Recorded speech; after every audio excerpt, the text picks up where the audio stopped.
Itu saya berkali-kali bilang tidak harus orang-orang pinter banget sebetulnya. Karena perangkat yang disediakan Allah ini juga menyediakan untuk orang-orang bodoh. Dan itu hikmah terbesar dari Islam. Jadi Islam ini bisa difahami orang pinter juga oleh orang-orang yang enggak pinter. Saya punya kenangan tentang ilmu astronomi. Kita belajar falak itu jelimet Pak Fathul Wahid, jelimet sekali. Ketika ada perdebatan misalnya awal Ramadan itu Ahad sama Senin. Saya lagi misalnya Ahad, Minggu sama Senin. Karena kita ini di pesantren kalau bilang Minggu itu kadang dilarang, harus bilang Ahad. Apalagi kiainya Pak Fathul Wahid di Kudus, Kiai Turehan itu fanatik, itu enggak boleh orang bilang Minggu, harus bilang Ahad. Yang lucu itu ada seorang kiai yang sangat fanatik terhadap Islam, itu enggak mau kalendernya ditulis kenaikan wafat Isa Al-Masih. Karena keyakinan umat Islam bukan Isa yang wafat tapi Sibeh Isa. Itu di kalender Kudus kan wafatnya dalam kurung Sibeh Isa. Ya, yang menyerupai Isa. Jadi saking fanatiknya tetap menulis sesuai keyakinan. Saya teruskan. Orang kadang bilang begini, cara orang yang tidak mendalami ilmu. Sama-sama kiai, sama-sama ormas Islam kok beda awal Ramadan, sehingga jadi debat Ahad atau Minggu sama Senin. Saya punya mak-mak ya, kalau orang sepuh itu yang dulu ikut buyut saya. Jadi saya ini generasi kelima, itu orang itu muammar, ditakdir umurnya panjang.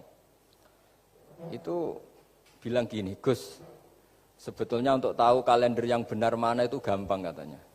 Cari tanggal 15. Nanti kelihatan siapa yang salah. Ternyata betul. Kalau dihitung Ahad, nanti 15-nya misalnya jatuh hari apa. Nanti kelihatan, ternyata pas yang dikatakan 15 versi Ahad itu bulan belum purnama. Purnamanya itu di versi mereka yang tanggal 16. Berarti benar mana? Yang Senin kan? Tapi yang versi Senin, ternyata betul pas 15 pas purnama. Artinya apa? Allah menyediakan perangkat untuk menguji Senin apa Ahad dengan cara awam, yaitu nunggu tanggal 15. Artinya gini, kata siapa yang tahu itu hanya orang pinter gitu. Orang awam juga bisa tahu. Karena agama ini milik bersama, ya milik orang pinter, milik yang tidak pinter.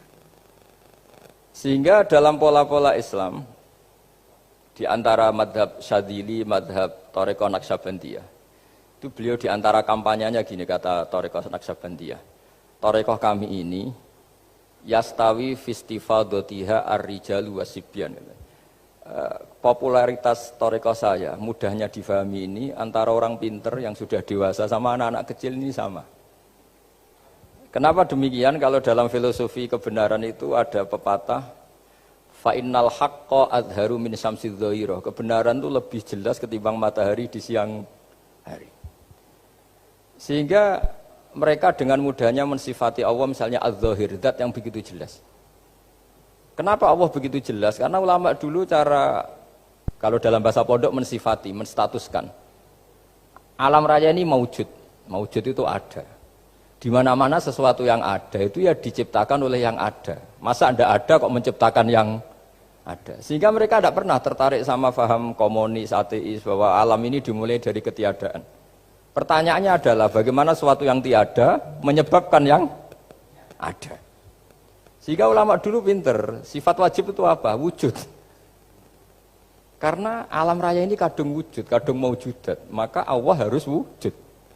Berhubung wujudnya Allah itu wujud penyebab, harus qadim atau harus awal. Masa penyebab datangnya terlambat dulu yang jadi efek dari penyebab itu. Sehingga mereka dengan gampangnya mensifati Allah az-zahir, zat yang begitu jelas. Sehingga Imam Sibawayh, ahli nahwu, itu juga mengenali Allah lewat teori nahwu. Beliau bilang, Allah itu siapa? Allahu a'raful ma'arif, zat yang paling mudah dikenali. Nah sehingga tadi seperti yang dikatakan Pak Rektor, sebetulnya perangkat ilmu, seperti tadi menemukan bulan, itu diantaranya ditemukan kalau bulan tuh nggak rata itu ya lewat teori gambar, karena sekian jarak punya akibat sekian, punya misalnya kita melihat gunung kelihatannya indah, padahal di situ ya ada lubangnya, ada pohon yang tertebang, ada pemandangan yang nggak indah, tapi gara-gara dilihat dari jauh semuanya indah. Maka disarankan orang yang baru gak suka istrinya terus melihat dari jauh, tinggal minggat lah kira-kira. Kalau ditinggal minggat 2 bulan itu mesti cinta lagi itu. Kan fungsinya baru kelihatan itu. Tapi kalau dekat terus tuh mesti sama neknya lah kira-kira gitu, sama mangkelnya. Sehingga itu ya dipakai teori juga dalam silaturahim. Di agama terkenal ada pepatah zuruhibban tasdad hubban. Jadi ya jangan sering ketemu, nanti kamu gampang cinta. Kalau sering ketemu ya gampang bosen lah kira-kira seperti itu. Nah, kemudian teori-teori awam ini dikembangkan. Yang awam, jadi dulu orang menemukan matahari itu besarnya kayak apa, rembulan besarnya seberapa, itu dilihat setiap kita melihat mobil, itu jarak 1 kilo masih kelihatan sekian meter. Nanti kalau 2 kilo berkurang sekian senti, kalau 3 kilo berkurang sekian senti, terus dikalikan ya kira-kira seperti itu. Kalau rembulan masih kelihatan segede itu berarti kali sekian pengurangan tadi. Terus ditemukan. Makanya kita Pak Fathul Wahid yang di pesantren, yang memang serius ngaji, itu di situ ada ilmu falak, itu ditemukan sebelum ada teknologi. Jadi kita tahu gerhana itu lamanya berapa, terus yang kena gerhana sisi mana, terus itu dihitung. Karena dari dulu sains, ilmu itu di atas teknologi. Jadi kalau keyakinan kita di pesantren, teknologi itu hanya menyumbang nggak sampai 30%. Jadi orang bisa menemukan pesawat misalnya itu karena melempar batu, kalau masih ada tekanan batu itu tidak akan jatuh. Padahal batu itu tidak ada mesinnya, asal ada tekanan dia tidak jatuh. Terus dihitung, kecepatan berapa yang menjamin sesuai itu tidak jatuh. Hanya ditemukan pesawat, meskipun mau landing harus tetap banter, karena kalau tidak banter jatuh. Itu dihitung, artinya dari sains dulu, baru ditemukan teknologinya untuk gimana supaya tetap kecepatan sekian itu ketika mau landing. Nggak boleh pesawat direm, kalau direm ya jatuh karena tadi seperti batu dilempar dia nggak jatuh ya kalau masih ada tekanan. Sehingga instrumen itu ditemukan juga di bab tauhid. Saya punya kitab namanya Hasyiatut Turmusi, dikarang ulama top Indonesia namanya Syekh Mahfud At-Turmusi. Itu beliau cerita Imam Al-Amudi itu ulama top, tapi dia itu unik, tiap ngajar santrinya itu ngajar matematika, ngajar ilmu eksak. Terus ditanya, sampai muridnya itu ragu, ini guruku masuk surga enggak, ini kiai kok hanya ngajar matematika. Ya kira-kira ngajar, ya seperti mahasiswa jenengan kan, ini rektor masuk surga enggak, ngomong teknik terus gitu loh. Tapi gurunya kayaknya enggak terima, diudhoni santrinya itu enggak terima, karena beliau seorang wali. Murid-muridnya itu bermimpi. Ini penting saya ceritakan, mungkin agak aneh di dunia kampus ya, di bab ini. Kalau dalam teori kita, Pak On itu, mimpi sama nyata, melihat itu otoritatif mimpi. Ini yang agak aneh di ilmu pesantren. Jadi melihat jenengan langsung dengan mimpi itu otoritatif mimpi. Karena mimpi, ru'yal mukmin dijamin oleh Rasulullah sama dengan 46 juz'un minan nubuwah. Jadi persennya itu besar sekali, 46% dari juz'un minan nubuwah, otoritatifnya.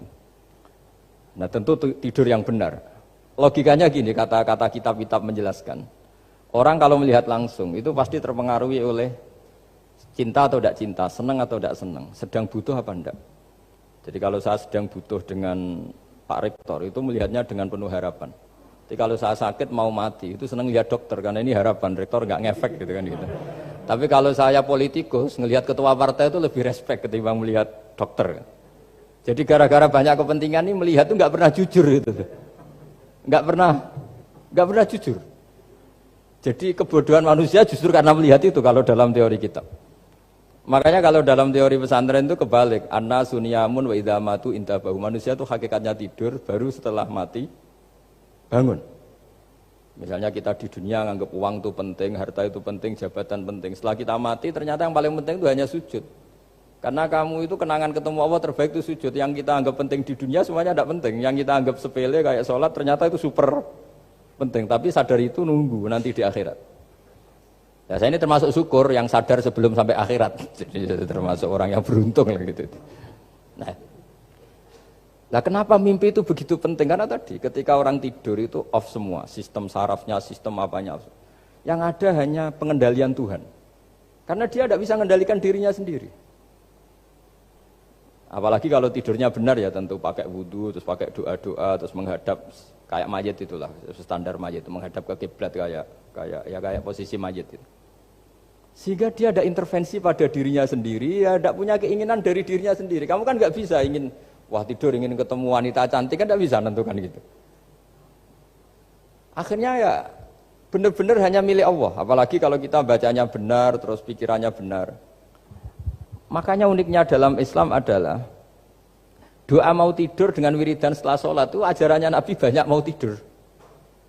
Wiridan subhanallah 33, alhamdulillah 33, Allahu akbar 33 dan disempurnakan seterusnya itu ijazah Nabi kepada Sayyidah Fatimah itu untuk mau apa? Tidur. Bismika wada'tu jambi wa bismika arfa'u sampai doanya panjang. Allahumma aljatu zuhri ilaika, panjang sekali doa mau tidur. Saya yakin jenengan ndak hafal dan ndak. Paling ya bismika wada'tu jambi apa?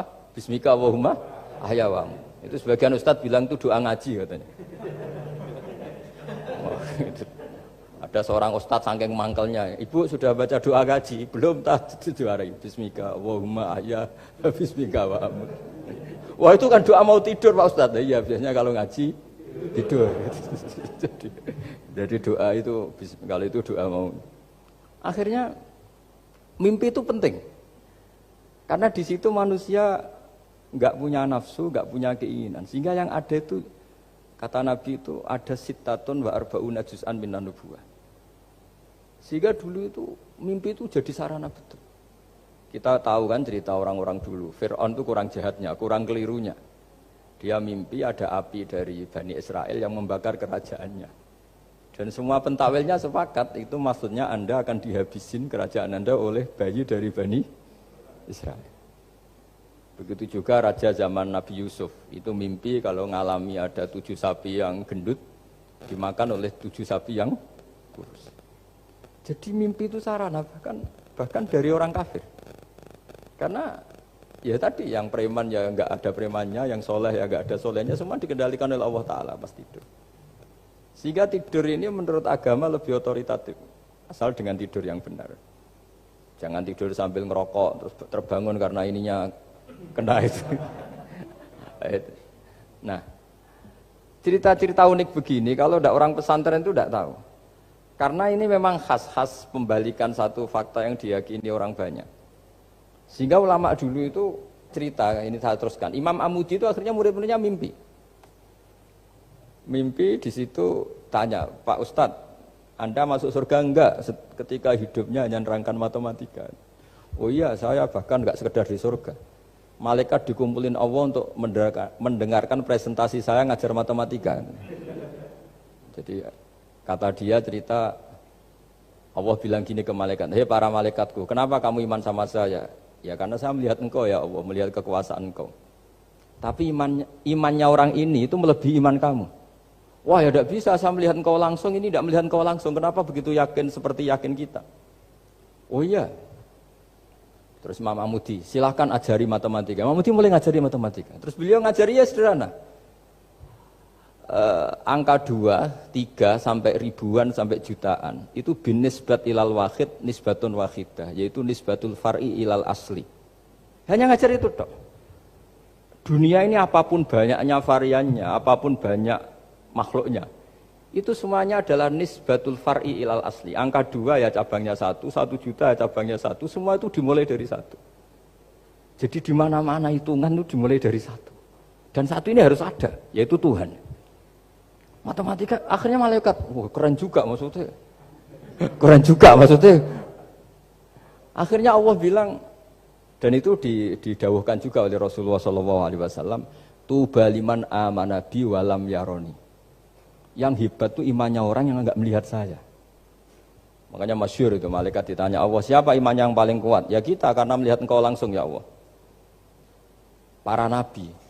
Terus tapi yang dari sekian pertanyaan itu jawab sama, yang paling ajaib adalah umat-umat Muhammad di akhir zaman, enggak menangi nabinya, juga enggak pernah lihat surga neraka, tapi iman sama saya. Dan mereka punya cara untuk imannya ini berkualitas sama dengan kamu para malaikat.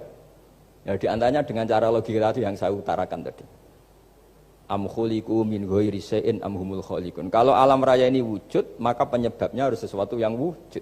Masa sesuatu yang enggak wujud menyebabkan yang wujud. Kalau angka 10 ada, 1 juta ada, pasti dimulai angka 1. Makanya nisbatus naini wal arba'ah ila ma la nihayatalaha itu semuanya nisbatul far'i ilal asli. Semua angka berapapun jumlahnya itu binisbat ilal wahid adalah nisbatul far'i ilal asli.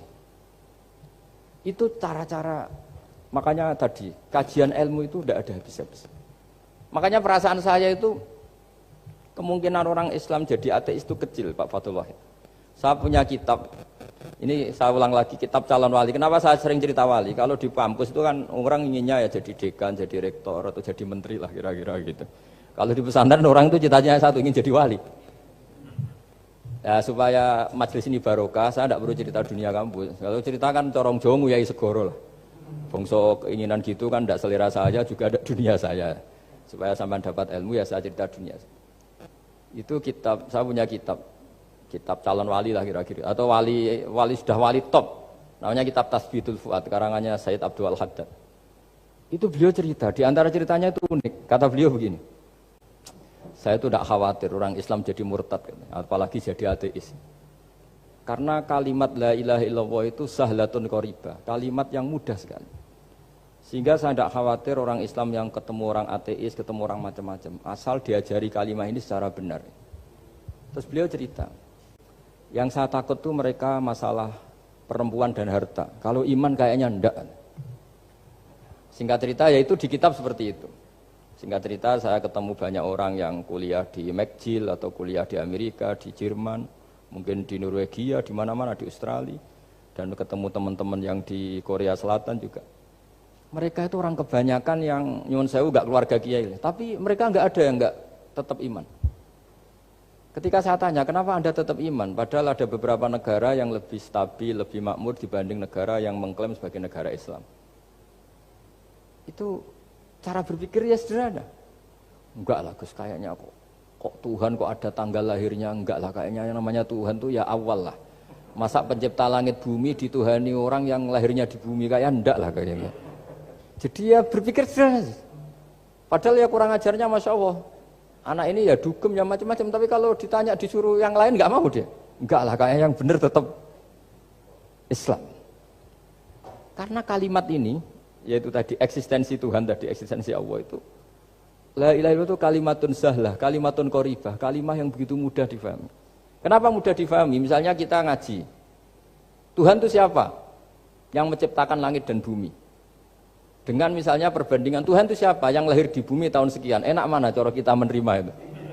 Kan keren yang menciptakan langit dan bumi. Tuhan itu siapa? Yang ada sebelum langit dan bumi. Dengan misalnya Tuhan adalah yang lahir di bumi. Keren mana? Nah, bayangkan kalau kita punya Tuhan Fir'aun. Sudah mati jadi tontonan kan, terus gak keren maksudnya punya Tuhan kok seperti itu. Nah ini yang katanya Syekh Abdul Haddad, kalimat ini sahlatun qoribah. Sehingga kalimat ini pula yang kita dilatih, la ilaha illallah kalimatu haqqin 'alaiha nahya wa 'alaiha namut wa 'alaiha nub'ats atau wa biha nub'atsu insyaallah taala minal aminin. Nah, saya sebetulnya tadi datang itu tidak ingin menjelaskan ini, tapi tadi kata Pak Fathul Wahid, ilmu itu kalau dikaji tambah hari tambah mudah, karena perangkat untuk menemukan bulan itu misalnya enggak rata itu gampang sekali. Pakai teori pemandangan ya bisa, pakai teori gambar juga bisa. Kalau teori pemandangan tadi, kalau kita bisa melihat mobil 2 meter masih kelihatan 2 meter, itu dengan jarak berapa masih orisinil seperti itu. Tambah jauh, tambah tidak kelihatan, tambah jauh. Nah ternyata setelah 5 kilo misalnya tidak kelihatan. Berarti untuk jumlah 2 meter hilang per 5 kilo. Nah berarti kalau bulan masih kelihatan segitu, berarti jarak kita dan bulan kira-kira sekian ribu kilo. Itu bisa dihitung, itu tanpa teknologi. Makanya sebetulnya teknologi itu nyumbang itu nggak sampai 30%. Yang paling banyak ya sains tadi, pengetahuan itu yang kayak tadi orang menemukan pesawat itu kontribusi terbesar tetap pengetahuan. Misalnya pesawat dari bahan ini kalau kecepatan sekian kena angin pecah enggak? Tetap pengetahuan yang menopang itu. Teknologi kan paling mengantar supaya pesawat kecepatan sekian didorong mesin sekian dengan apa begitu. Nah, pesantren seperti kita ya, saya ini dididik Mbah Mun, dididik bapak saya, buyut-buyut saya, kiai. Itu sekali alim, yang alim betulan, itu ya alim betul. Ya karena memang Yang repot nih nyuwun sewu yang agak-agak dukun itu ya ribet itu.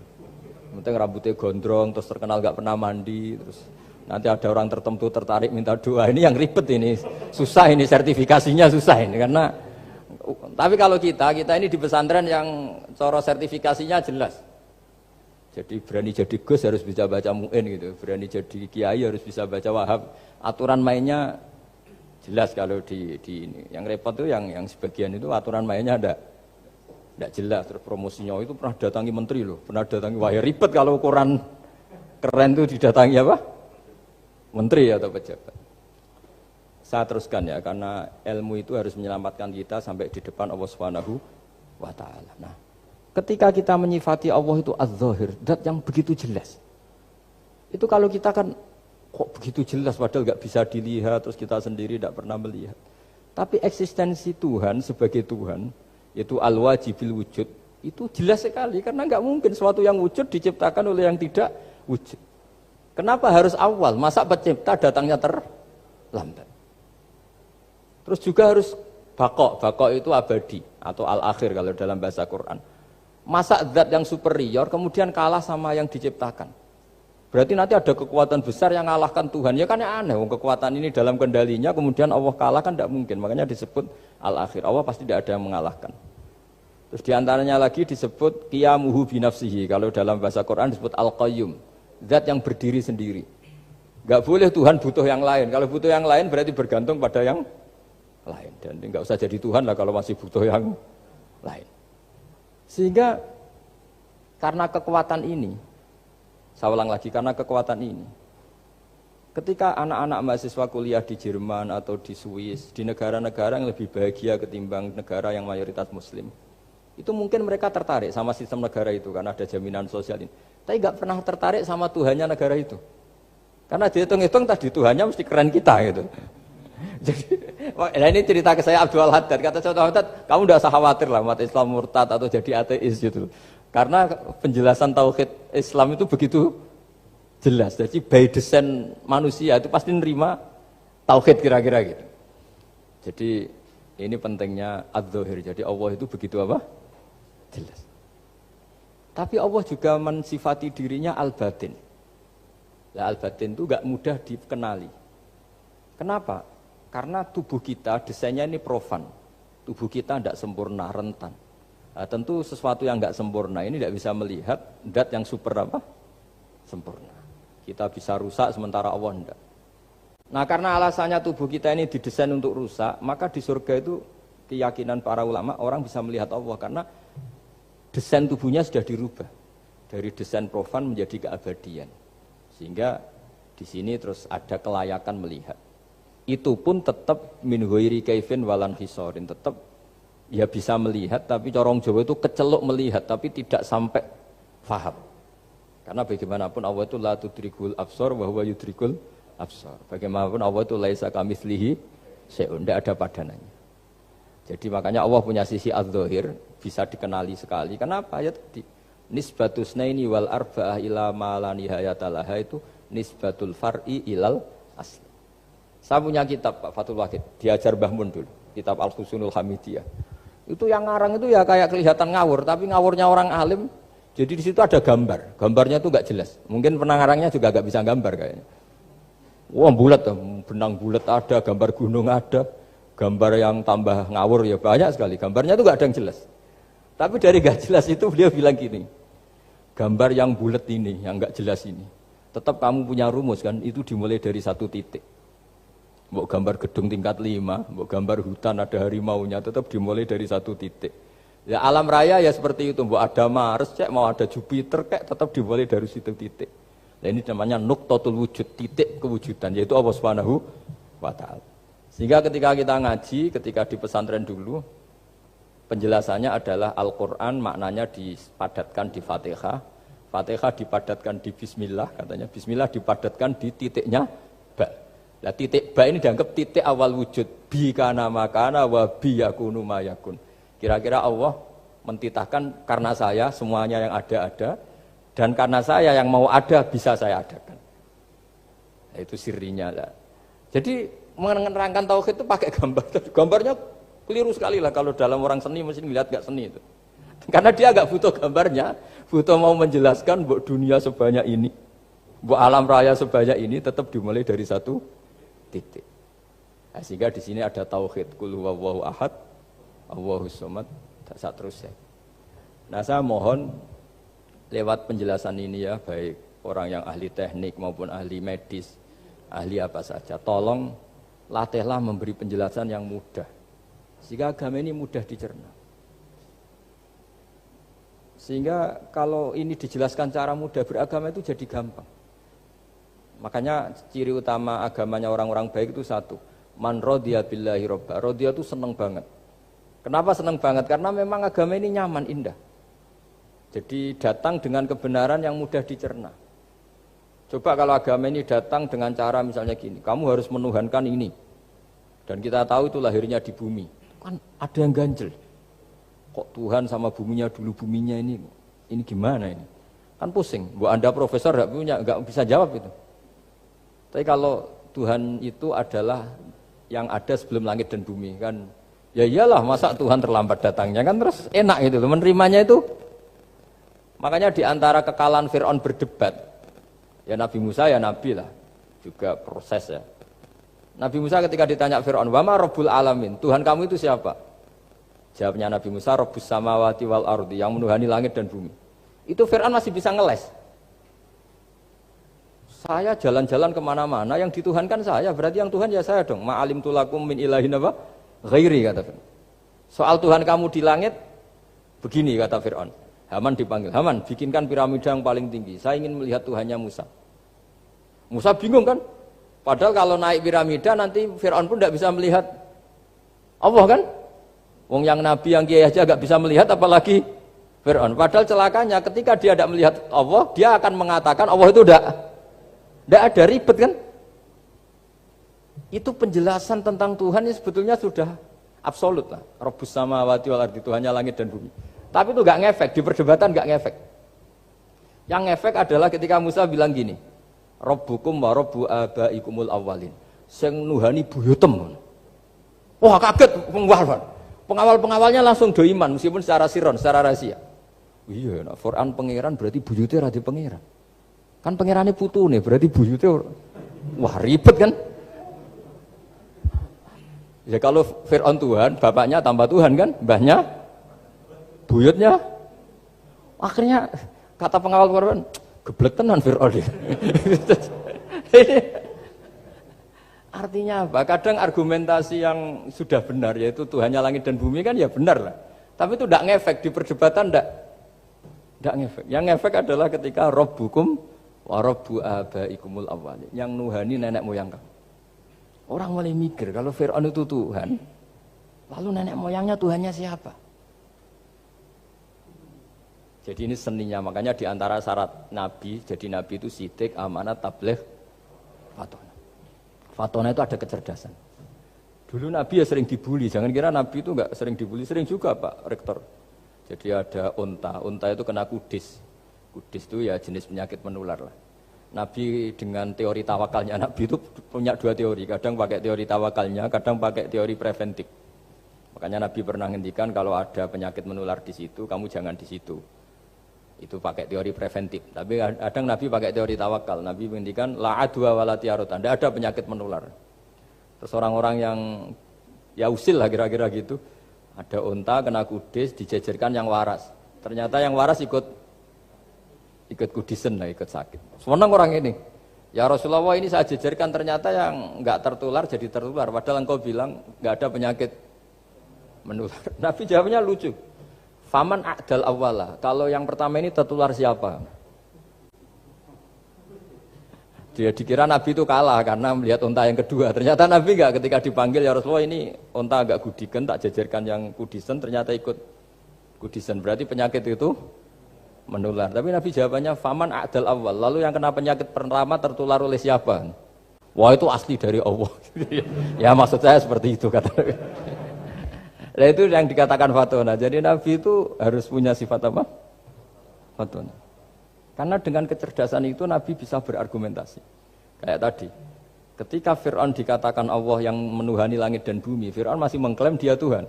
Karena di mana-mana dia dituhankan.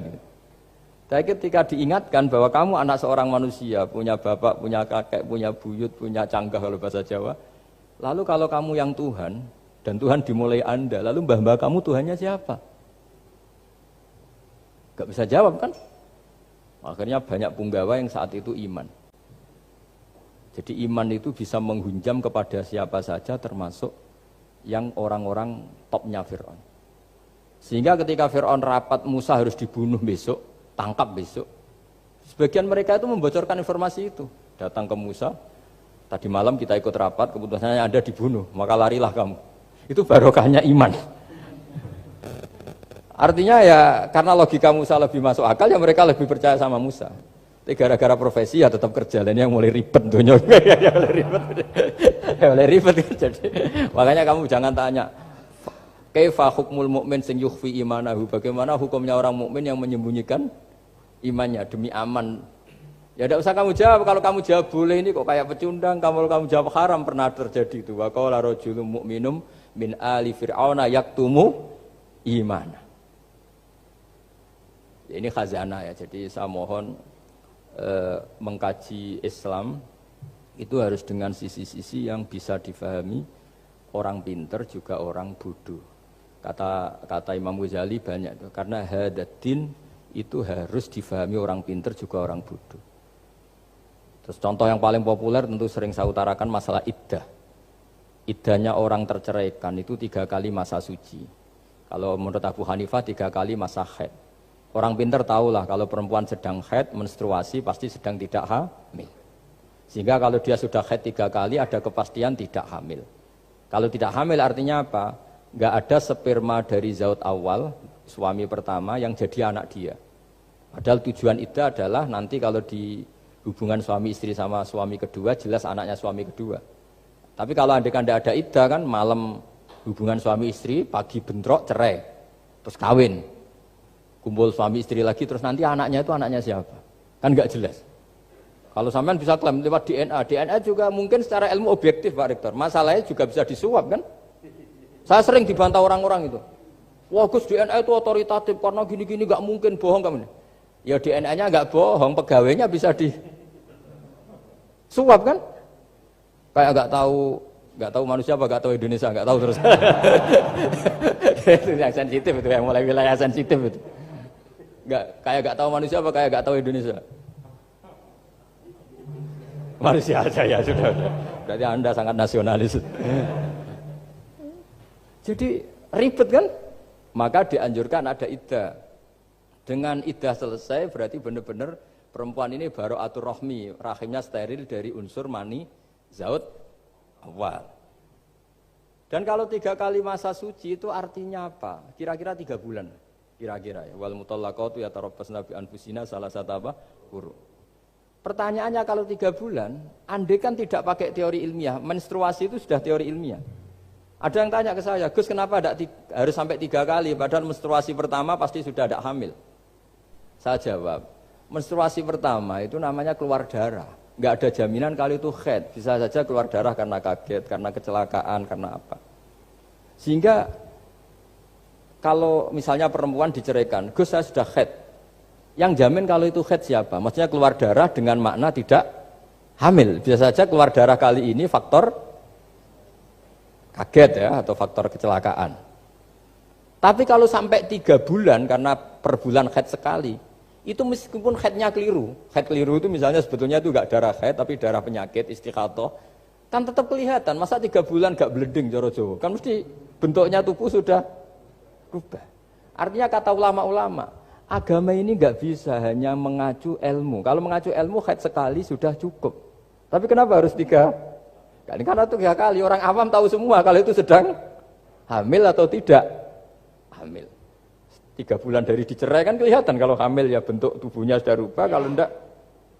Intinya agama ini harus agama yang mudah difahami orang pinter, juga difahami orang yang tidak pinter. Kayak tadi bulan tadi. Saya juga gak ngira kalau orang goblok jadi pinter itu. Jadi ini cerita ya. Jadi supaya kita meskipun di lembaga kampus, di lembaga modern, Jangan lupa tradisi-tradisi kebodohan ya diabadikan lah kira-kira itu. Karena bodoh itu kadang ya penting. Makanya kalau cerita di dunia wali itu kaca, Anda boleh gak nerima cerita ini, tapi Anda harus percaya kalau kekuasaan Allah itu tidak terbatas. Kenapa orang Madura begitu mencintai kiai? Sebetulnya niatnya ya agak baik, tapi ya nggak baik tapi baik. Ada santri itu Madura, dia saking percaya sama kiai itu ya khidmah, bikin teh, masakan kiai, mijitin kiai, pokoknya waktunya diberikan semua untuk kiai. Dan dia nggak pernah ikut ujian, apalagi ujian kelulusan disertasi dokter nggak pernah dia. Kalau sekolah nggak pernah ikut ujian. Sudah ya saya ridho jadi orang bodoh, sementing ikut jenengan. Suatu saat orang ini mati, kiainya tuh pusing, waduh mati. Nah, ini di dalam alam mimpi itu, kamu boleh gak percaya, nggak wajib percaya memang. Ini kan ada akidah, jadi tidak wajib percaya. Ditanya sama malaikat, Marabbuka, Tuhan kamu siapa? Jawabannya lucu, malaikat kamu itu gimana? Di mana-mana tanya sama orang pinter, orang bodoh kok kamu tanya? Pusing kan malaikatnya. Di mana-mana namanya tanya, itu ya sama orang pinter, masa orang bodoh ditanya? Yang bener aja kamu. Makanya bodoh ini ya senjata, makanya ini kita kalau pinter ya alhamdulillah, kalau bodoh ya alhamdulillah. Karena bodoh itu penting. Kalau negara ini tidak makmur, yang disalahkan mesti para rektor. Gunanya apa ada rektor kalau nggak solusi bagi bangsa ini? Orang bodoh pasti nggak disalahkan kan? Nanti kalau ada hisab, kenapa Indonesia carut marut? Yang dipanggil Allah itu menteri rektor, pasti itu. Apa kontribusi Anda sebagai orang pinter, sebagai profesor, sebagai orang bodoh aman? Santai, nggak kena panggilan kan? Karena Anda harus bertanggung jawab. Akhirnya terus malaikat tanya, lalu yang pinter siapa? Yang di atas itu, kiainya yang nalkin itu, yang di atas itu. Walhasil kiainya itu karena wali itu dengar. Ya wele cung bodoh kok terus nganti wis mati. bodoh kok kamu bawa sampai mati. Jadi kadang orang bodoh itu ya pinter tadi, malaikat tuh kamu tuh gimana? Di mana-mana tanya itu ya sama orang pinter. Orang bodoh kok kamu tanya. Ya, ribet kan kalau sudah ketemu seperti itu. Nah, Nabi juga sering ngalami dialek sama orang bodoh. Kadang Nabi yang ngalah, kadang logikanya orang bodoh itu lebih gampang. Itu ada orang pencari dop itu semacam kayak biawak ya. Tapi tidak biawak, kayak semacam biawak. Itu ketemu Nabi,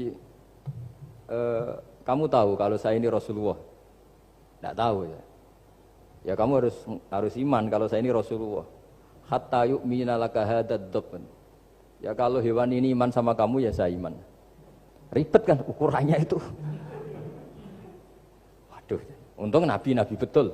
Terus Nabi tanya, Dop, kamu tahu kalau saya Rasulullah? Terus Dopnya saat itu bisa bicara, asyhadu annaka Rasulullah, terus baru iman. Imannya tanya, kenapa kamu iman sama Rasulullah? Hewan aja tahu kalau dia Nabi, apalagi manusia. Sehingga masyhur itu di acara-acara kita kalau wadhabbu wal ghazalah yasyadani laka bir risalah itu wadhabbu wal ghazalah yasyadani laka bir risalah. Sehingga kekeliruan kita, saya sering ngomong di mana-mana, matur di mana-mana. Masyarakat Indonesia mayoritas ya tetap yang enggak pinter. Orang Islam mayoritas yang enggak pinter. Lalu orang enggak pinter ini diabaikan sehingga mereka enggak jadi energi yang luar biasa untuk mengawal Islam atau mengawal Indonesia. Itu keliru menurut saya. Menurut saya orang-orang yang nggak pinter pun tuh punya nurani. Zaman kita dijajah Belanda, itu tidak semua orang rektor, tidak semua orang profesor, tidak semua orang kiai, tidak semua orang alim. Mereka orang-orang yang nggak terpelajar, tapi tetap tahu caranya melawan apa? Belanda, melawan penjajah. Karena tadi manusia ini diciptakan itu sudah punya pengetahuan. Seperti mukadimah dibaca Pak Rektor, Iqra wa rabbukal akram alladzi 'allama bil qalam 'allamal insana ma lam ya alam. Jadi bawaan manusia itu akan tahu untuk sesuatu yang perlu diketahui meskipun dia orang bodoh. Saya ulang lagi, meskipun mereka orang apa? Orang bodoh. Di sini ini Islam datang yastawi fistifadatiha fistifadati syariah ar-rijalu wasibyan, bahwa ukuran kebenaran itu adalah siapapun mudah tahu. Bahwa angka 2, angka 3, angka 5 itu adalah far'ul wahid, cabang dari angka 1. Fal aslu huwal wahid, yang asli adalah angka 1. Dan 1 ini harus 1. 0, itu ditemukan untuk setelah ada angka 1. Jangan keliru kamu. Tanpa ada angka 1 tidak ada 0, 0, ada gunanya kalau ada 01. Misalnya ada orang bilang, tapi kan ada 0,5, tetap saja harus ada angka 1, nggak bisa. Kamu bayangkan 0,5 kan karena ada 1. Artinya apa? Kamu bilang separuh dari 1. Tapi itu pun karena sudah ditemukan aja. Makanya kalau dalam matematika Arab, mungkin di sini banyak orang eksak. Kalau matematika Arab itu mudah sekali, Pak. Orang Arab itu nggak mau bilang 2,5. Misalnya zakatnya tijarah itu 2,5. Itu kan kalau kita zaman SD kan garap porogapit. Itu orang Arab nggak mau. Saya pernah cepet-cepetan garap matematika, yang ahli matematika sama saya, itu cepet saya. Karena saya pakai matematika bodoh. Justru itu gampang. Kalau orang Arab cara berpikir gini, kalau bilang 2,5 itu rubu'ul usur. Apa? Rubu'ul usur. Dari rubu'ul usur gini, 1/4 dari 1/10. Jadi misalnya 100 1/10-nya berapa? 10. Setelah 10, 1/4-nya berapa? 2,5. Jadi bertahap, rubu'ul usur. Sehingga misalnya gitu, 1 juta kan angkanya nolnya kan 6. Kalau kamu porogapit 2,5 kan kuweselan dia porogapit. Kalau orang Arab gampang, 1 juta 1/10-nya berapa? 100. 1/4-nya 25. Berarti 2,5-nya 1 juta. 25.000. Orang Arab bilangnya rubu'ul usur. 1/4 dari 1/10. Jadi di 1/10-kan dulu baru di 1/4. Jadi lebih cepat. Sampai pakarnya tanya, Gus kok bisa gini? Wah, aku anak kiai ngawur. Saya ini, makanya banyak orang pesantren itu pintar matematika. Sebetulnya matematika yang model, ya sebenarnya kayak agak model bodoh itu. Tapi itu gampang, orang awam gampang. Kalau kita kan enggak, misalnya zakatnya zuruk, zakatnya tanaman itu 1/10 atau 1/20. Kalau orang Arab enggak mau 1/10 atau 1/20. Berarti kalau 100 ton atau 100 pintal berarti berapa? 10 atau 5 kan? 1/10-nya 100 berapa? 10. Kalau 1/20-nya 5. Kalau hitung-hitungan di fikih zakat orang modern kan 1/10 atau 1/20. Kalau orang Arab nggak mau bilang gitu. Zakatnya zuro itu al-usur, 1/10. Berarti per 100 ton misalnya 10. Atau nisful usur, separuh dari 1/10. Jadi nggak mau bilang 1/20. Usur atau nisful usur. Gampang mana coba? Ya kan, usurnya kan 10. Kalau nisful usur 5 atau 1/20. Daripada gawe porogapit, wah seruat. Jadi kita ini yang kelihatan goblok matematikanya ya pinter juga gitu. Meskipun ya tetap goblok karena tidak nekuni gitu. Sehingga di pondok itu ya dulu diajarkan faraid, falak itu ya gampang sekali karena memang hitungan Arab gitu. Kalau bilang 2/3 itu sulusani apa? Jadi 6. 2/3-nya 6 berapa? 6 sulusnya berapa? Sepertiganya? 2. Nah, sepertiga itu sepertiga 2 kali. Berarti berapa? 4. Ya, 6 itu 2/3-nya kan? Pokoknya bahasa Arabnya sulusan. Kalau orang terjemahnya berapa? Kalau orang 2 kali sepertiga, Pak. 2/3. Sulusan itu 2/3.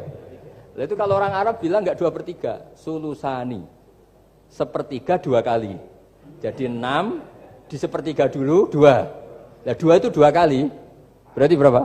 4. Jadi itu.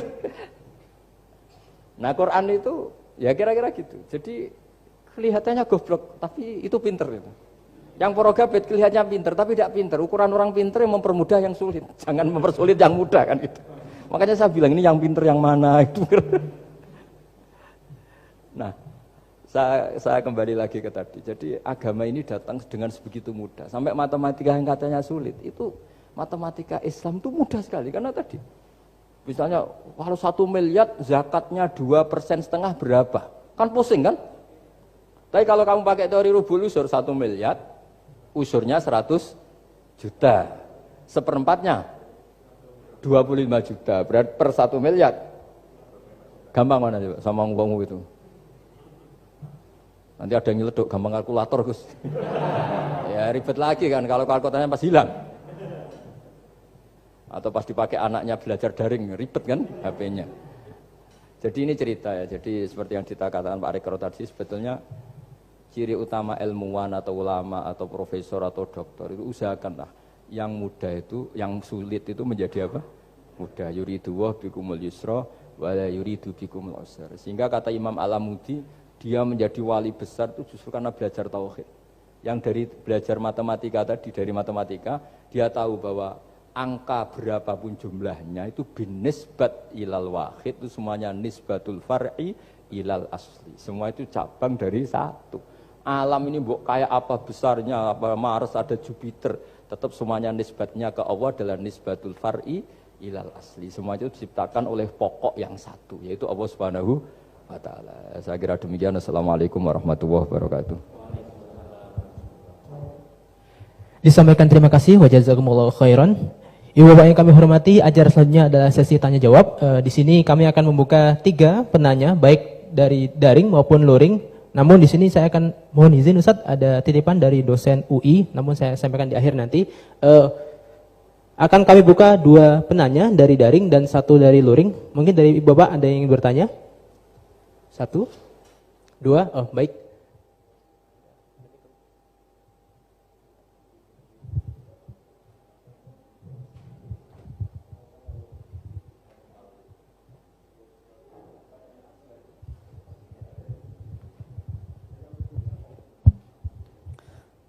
Assalamualaikum warahmatullahi wabarakatuh. Mohon berkenan Gus, saya mau bertanya karena saya bodoh akan bertanya kepada yang pintar ini, biar nggak disalahkan. Mana ya, langsung ke pertanyaan, lebih penting mana antara pintar dengan cerdas? Karena ada anekdot Madura itu. Ya. Karena orang Madura kan terkenal anekdotnya ya. Pada suatu saat di sekolah SD itu ada upacara, kemudian ada di anekdot itu ada menteri yang menanyakan kepada salah satu guru bahwa tiang bendera ini berapa tingginya. Oleh guru itu manggil murid untuk naik ke tiang bendera itu untuk mengukur tingginya tiang bendera itu. Kemudian sama seorang pejabat itu ditegur, kenapa susah-susah dinaikin tiang bendera itu? Enggak ditidurkan aja biar tidak mengundang bahaya. Dijawab oleh seorang guru tadi, lah tadi Bapak kan menanyakan tingginya tiang bendera. Kalau ditidurkan itu bukan tingginya, tapi panjangnya. Nah, ini itu kan panjangnya bukan tingginya. Jadi kalau menanyakan tingginya maka harus dinaikkan dulu, diukur ke atas. Nah itu terkait dengan anekdot itu, saya bertanya itu ya penting mana atau lebih utama mana antara pintar dengan cerdas. Terima kasih Gus. Ini karena pertanyaannya anekdot, saya jawabnya juga anekdot. Itu kalau kita di pesantren itu gudangnya, itu kan biasanya korbannya orang Madura, tuh kasihan juga sama orang Madura. Itu kalau mereka ketangkep polisi ditanya, sudah tahu ini pelanggaran, tahu Pak? Kenapa tetap melanggar? Gak tahu Bapak di situ sih. Jadi itu kan cerminan pikiran kita semua. Kalau gak melanggar itu bukan karena takut aturan, takut ketangkep polisi. Sudah tahu kalau pelanggaran, tahu Pak. Kenapa melanggar? Enggak tahu Bapak di situ. Ribet kan? Nah, tapi sebetulnya jawaban dari pertanyaan jenengan itu ya sebenarnya Anda pasti tahu lah. Ini kan antara cerdas dan pinter itu mungkin ya pinter itu ya cerdas, cerdas ya pinter. Yang jelas mengetahui sesuatu yang semestinya itu ya kecerdasan, dan mengetahui itu ya namanya pinter gitu. Cuma tadi yang menterinya memang tanyanya ketinggian, di mana-mana yang bentuk tinggi itu ya begini gitu kan. Kalau begini orang sudah bilang bentuk panjang gitu. Jadi ya dalam hal ini ya pinter dan cerdas anak SD tadi yang naik tadi. Karena ya tetap dia memang benar-benar ngukur ketinggian itu, bukan kedataran. Nanti lama-lama ini bukan panjang Pak, tiduran. Tapi itu memang di beberapa dunia wali itu dunia yang memanfaatkan kepintaran dan kecerdasan. Misalnya banyak wali yang ibadahnya itu biasa. Ditanya, kenapa kamu ibadahnya biasa? Loh, Allah itu enggak diuntungkan oleh ibadah saya. Ya sudah, saya ibadah standar saja lah yang wajib-wajib. Makanya di dunia wali itu lebih ngeri guyonannya. Ada seorang wali doa di multazam, ya Allah ampuni dosa saya, ampuni, dan ini tempat mustajab, saya berdoa supaya saya tidak dosa lagi. Itu jawabannya unik. Kalau orang tidak dosa, sifat ghafur saya nganggur. Jadi saya ini ghafur itu pemaaf. Kalau nggak ada yang salah, lalu ini gimana ini? Nggak ada objeknya lah kira-kira gitu. Jadi hubungan wali dengan Tuhan dulu itu ya asik, karena ya memang agama ini datang dengan keasikan. Makanya disebut halawatal iman. Halawah itu nyaman, indah. Makanya Nabi itu kalau mensifati sholat, wa qurratu aini fi sholat, nyaman saya ketika sholat, karena Allah itu jamil, Allah itu indah, sehingga ya nyaman. Lalu saya itu kalau mikir mati itu Pak Rektor itu ya takut kadang-kadang, wah dikubur terus ditinggalkan gitu, ribet kan. Tapi kalau setelah saya ngenangen, dulu ketika saya janin di perut ibu ya nggak tahu cara hidup, ternyata saya hidup dengan cara yang saya nggak tahu. Wong bisnis agak bisa, kerja agak bisa. Kamu ketika jadi janin kan sudah ada nyawanya, sudah hidup. Kamu bisa ngelola hidup kamu di situ. Tidak bisa kan? Ternyata bisa hidup. Makanya Allah mengingatkan wa id antum ajinnatun fi butuni ummahatikum. Kalau kamu janggal hidup kamu di kuburan, apa kamu tidak pernah hidup di kuburan? Yaitu ketika kita masih janin di perut ibu. Kalau ibu kamu senang renang, ribet kan, sudah dalam perut, orangnya renang lagi. Udah gitu. Kadang-kadang ibu kamu sembrono, sudah ada janin masih goreng-goreng. Kalau kepeletian gimana itu? Tapi Allah tahu cara ngelola kehidupan kita zaman masih apa? Janin. Ya kita hidup, ya ada bayi yang gendut, bahkan sampai disesar karena saking gendutnya. Wah itu bayi tauhidnya tinggi, sudah tahu kalau yang ngurusi Allah, ndablek saja ada sampai gendut. Ya artinya kalau sedang lihat itu ya sudahlah. Zaman saya hidup ketika janin ya tidak tahu caranya hidup. Ternyata ya hidup. Ketika kita jadi zigot, jadi apa, masih mani, masih sperma, nggak tahu caranya jadi orang, ya tahu-tahu jadi orang. Kita nggak tahu kenapa mani yang gitu ada jadi rambut, hidung, jadi macam-macam. Setelah besar ya tahu proposal, tahu bulat, macam-macam. Wah. Makanya kalau kiai itu pinter anekdot. Saya pernah disowani istri Pak Rektor, melarat sekali, melarat betul. Melarat jelek, kebetulan yang tanya saya itu jelek. Wah beneran ya kan saya. Istri perempuan, Gus suami saya itu miskin Gus, doain kaya Gus, supaya hidup saya itu enak. Terus tak guyoni. Nanti kalau suami kami kaya, pertama yang dievaluasi, rumah Gus ganti, ya rumah diganti, mobil diganti, lama-lama yang diganti kamu. Karena apa? Rumah sudah bagus, mobil sudah bagus, yang nggak bagus itu kamu. Pasti diganti, tak jamin itu kata saya itu. Terus dia bilang, ya udah nggak usah Gus. Jadi untuk, karena saya ini ya mikir, saya ini kiai kan jaga image, sampai saya doakan tidak mandi kan jatuh. Ya sudah mendingan itu, mendingan tak kasih pengertian itu. Kalau suami kamu sudah kaya, kamu ganti apa? Rumah kan, terus mobil kan. Lama-lama yang dievaluasi apa? Oh kamu pasti apa? Istri kan. Jangan-jangan trennya orang kaya kan gitu kan. Trennya orang kaya kan, ya gitulah. Terus dia udah nggak usah. Jadi artinya itu kecerdasan. Kiai gitu itu kecerdasan. Karena kalau doa tidak mesti mustajab juga kan. Udah kiai top gitu, doanya ngobos juga kan, ribet kan. Akhirnya ya sudah gitu aja. Ya saya kira demikian. Tes. Bismillah. Assalamualaikum warahmatullahi wabarakatuh. Gus, saya yang bertanya, tadi antum sempat membahas tentang sifat-sifat Allah yang sempurna. Beberapa hari yang lalu ada teman saya yang tanya ke saya, Mbak Nafilah, kebetulan anak ini memang baru hijrah gitu ya, baru belajar Al-Quran, baru baca-baca. Dia tanya, Mbak Nafilah, Allah itu boleh nggak disifati sama sifat yang mohon maaf kurang baik seperti makar, penipu atau yang lain? Karena Allah kan sangat sempurna. Dan dia kebetulan waktu itu dia lagi menyebutkan ayatnya ke saya yang wayamkurullah wayamkuruna gitu. Ya, wa makarullah wallahu khairul makiri. Wa hum la yash'urun.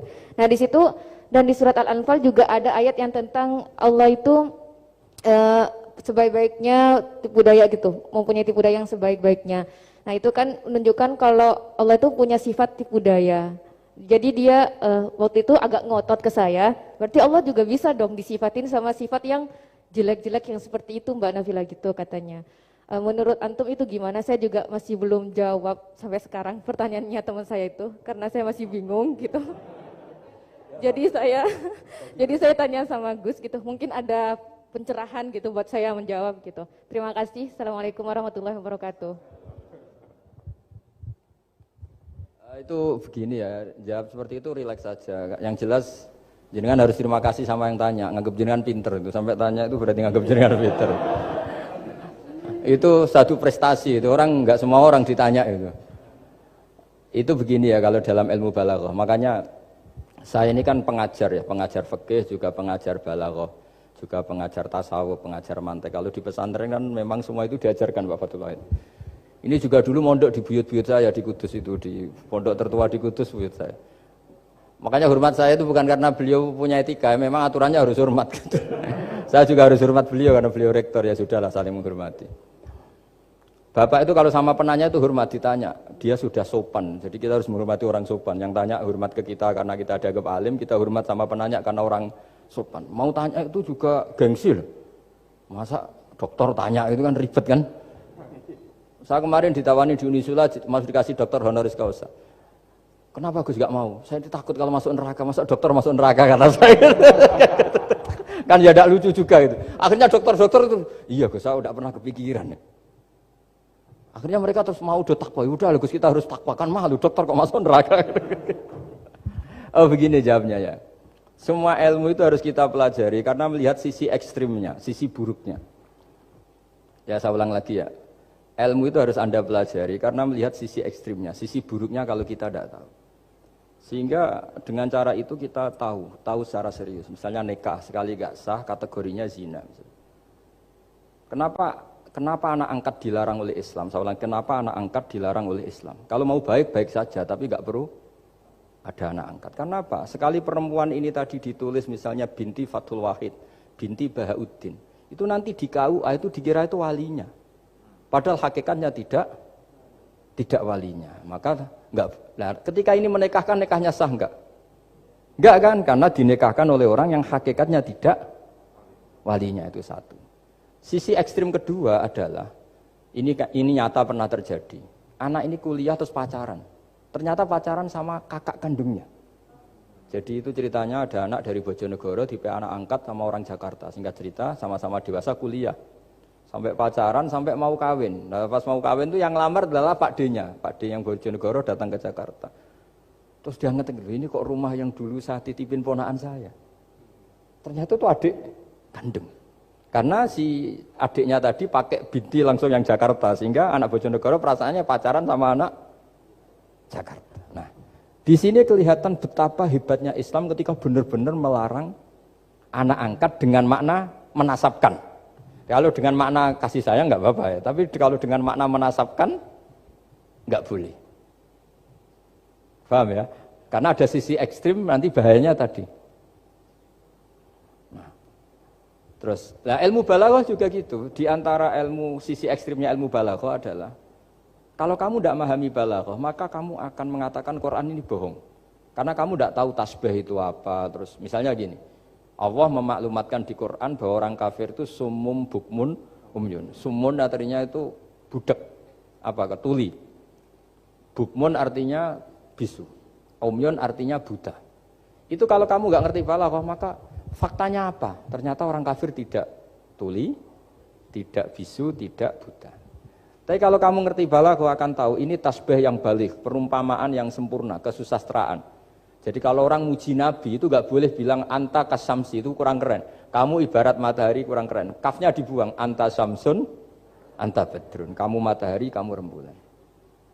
Nah, kalau orang sedang pacaran itu kalau bilang kamu ibarat bunga, itu kurang keren. Wah kamu ya bunga saya itu kan terus keren kayak. Nah itu balaghah. Nah, di antara balaghah itu ada namanya wal ityan bil kalimah lil musyakalah. Jadi mendatangkan kalimat bukan dengan makna semestinya tapi lil musyakalah. Musyakalah itu perimbangan. Wa makaru wa makarawah. Mereka bermakar dengan tipu daya. Wa makarawah, dan Allah pun melakukan itu. Berarti Allah menipu daya mereka. Ya enggak. Kalau dilakukan orang baik itu namanya kecerdasan. Tapi kalau dilakukan orang dolim itu namanya tipu daya. Jadi misalnya gini, ada orang bikin alarm supaya maling itu terdeteksi atau pakai CCTV. Itu namanya kecerdasan. Tapi kalau maling pakai CCTV untuk kalau nyolong, ngerti pergerakan yang punya rumah. Jadi sama-sama melakukan itu, tapi beda. Sama mati juga gitu. Ketika kita pecundang, matinya mati sangit gitu. Tapi ketika kita pahlawan, matinya mati syahid. Artinya ya sama-sama mati. Nah, di balagha itu ada istilah musyakalah. Musyakalah itu, ayat itu sebenarnya banyak, Mbak. Ada yukhadi'una Allaha wa huwa khadi'uhum. Wa yamkuruna wa yamkuruwah. Wa makaru wa makaru, itu banyak. Jadi di antara sisi yang harus kita pelajari dari ilmu balagha adalah kalimat itu banyak yang tidak semestinya. Ya tadi, misalnya kita bilang, coba kamu jalan dulu. Kalau kita bawa mobil, maksudnya mobil itu jalan, kita duduk. Tapi kalimatnya tetap, sudah kamu jalan dulu. Mau naik mobil kok dibilang jalan. Jadi berdiri juga gitu. Ya yuhal muddatsir kum fa'anzir. Kum, berdirilah kamu. Berdiri maknanya mengurus sesuatu yang serius. Itu orang Arab bilang berdiri. Sehingga disebut wayuqimuna sholat, dan mereka mendirikan sholat. Apa semua sholat itu bentuknya berdiri? Nah, nuruti cangkem elek kan protes. Makanya begitu juga sholat. Sholat itu harus menghadap kiblat. Yang benar aja. Kalau pas sujud menghadap apa coba? Menghadap tanah kan? Jadi kalau nurutin bahasa ini nggak ada yang benar gitu. Maka berhati-hatilah dalam bahasa, karena bahasa itu nggak jelas. Kalau kamu sedang senang istri kamu, mesti bilang gini, wah saya cinta kamu karena kamu cantik. Harusnya istrinya tersinggung. Sehingga gini, berarti suatu saat kalau saya jelek, Anda sudah tidak cinta. Kan? Kebetulan para istri tidak pinter, sehingga dipuji gitu ya seneng. Sebetulnya itu tidak pujian, itu bahaya itu. Berarti dia mencintai saya sejauh saya masih cantik. Kalau enggak, ya sudah macam-macam. Dan ya rata-rata macam-macam betul itu.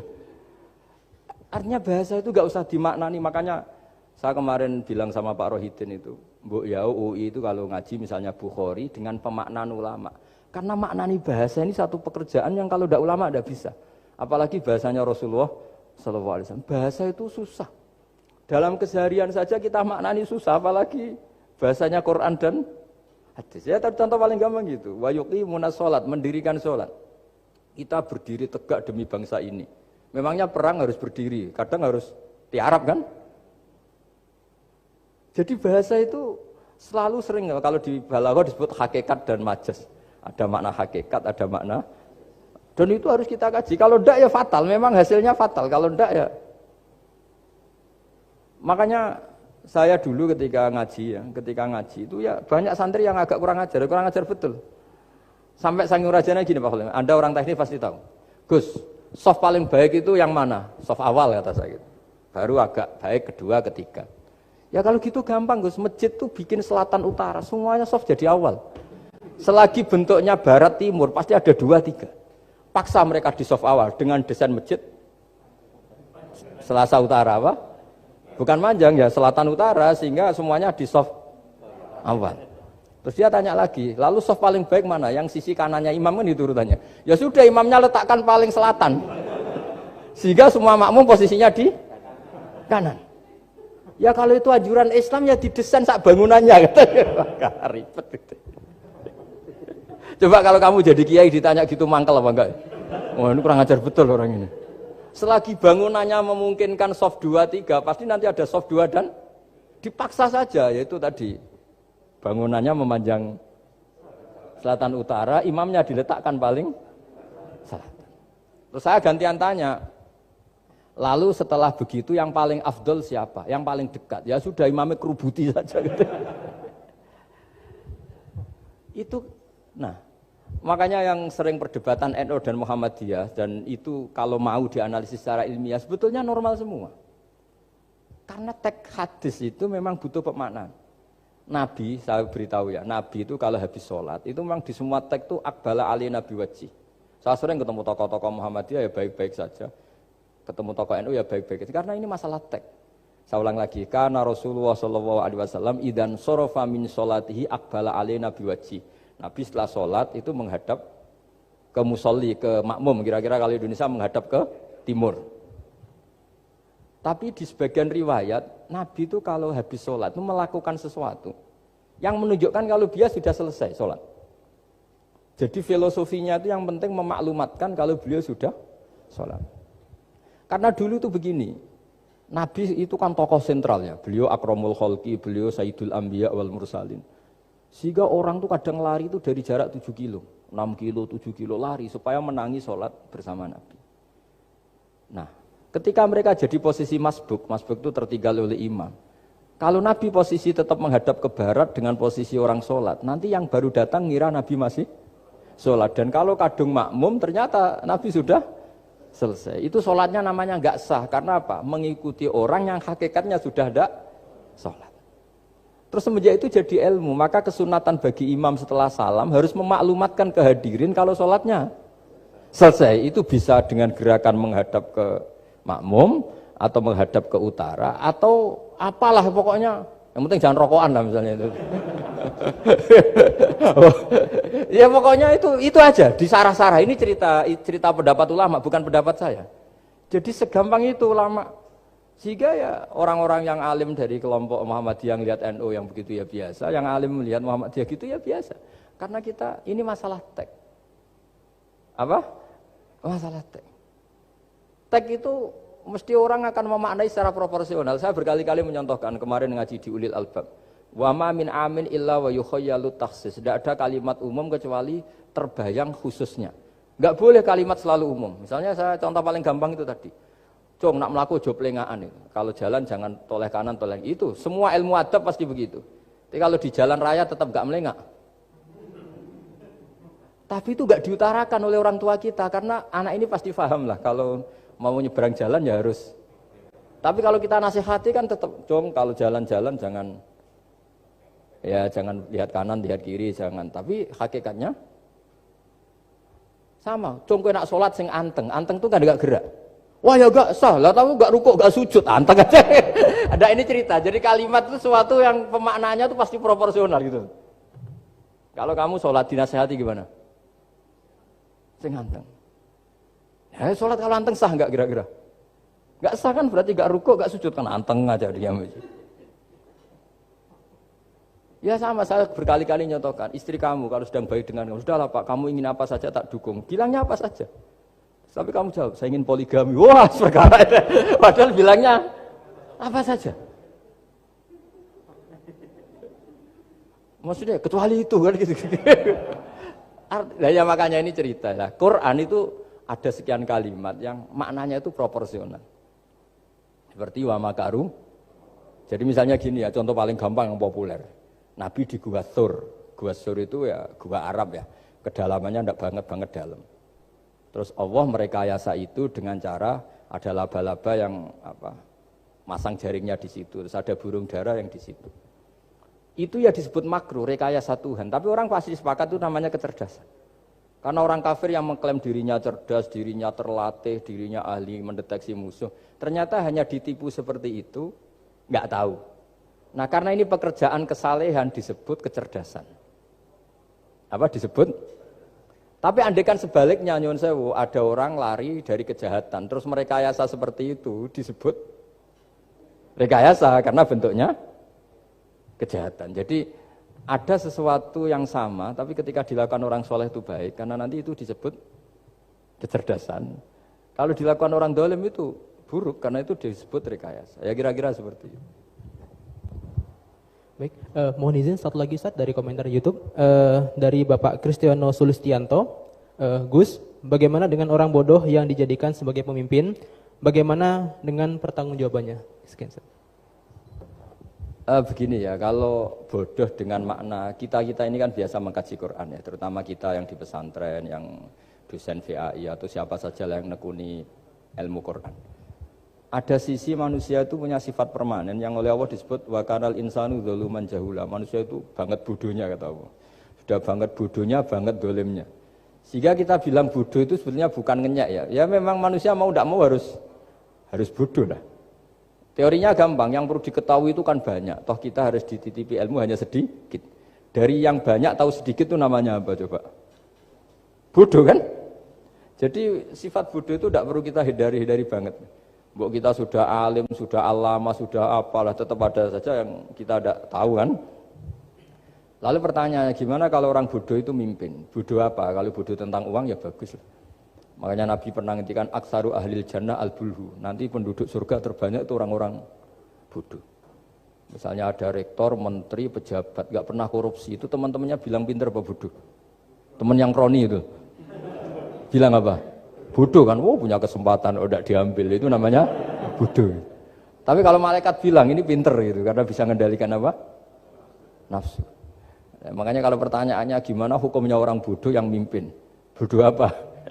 Kalau bodoh cara mimpin ya memang keliru betul. Wong bodoh cara mimpin kok tetap mimpin. Tapi kalau dia bodoh, nggak tahu caranya korupsi, nggak tahu caranya selingkuh, nggak tahu caranya nggak bener, itu ya pinter itu. Karena Nabi itu yang unik kadang muji itu aksaru ahlil jannah al-bulhu, masyhur hadis itu. Kebanyakan penduduk surga itu orang-orang bodoh. Sampai Mbah Mun tuh kalau guyon ya lebih guyon timbang jenengan. Kata Mbah Mun gini. Aku iku sakake hak suwar wargane wong-wong bodoh, sakake. Kenaan malaikat. Kan di surga itu orang akan dikasih sesuai keinginannya. Wong desa-desa itu taunya makan enak kan jadah, terus uduk gitu. Terus bayangkan cantik itu ya orang ya kayak gitulah, orang desa rodok melek sithik ya cantik, terus bangir sithik ya cantik. Karena surganya memberi yang diinginkan, akhirnya menunya ya itu saja. Karena dia kan nggak pernah makan pizza, terus nggak pernah melihat orang cantik Pakistan, Turki, jadi seleranya ya itu. Jadi kata Pak Mun, mulane wong sing pengalaman, jadi kok surgane mewah.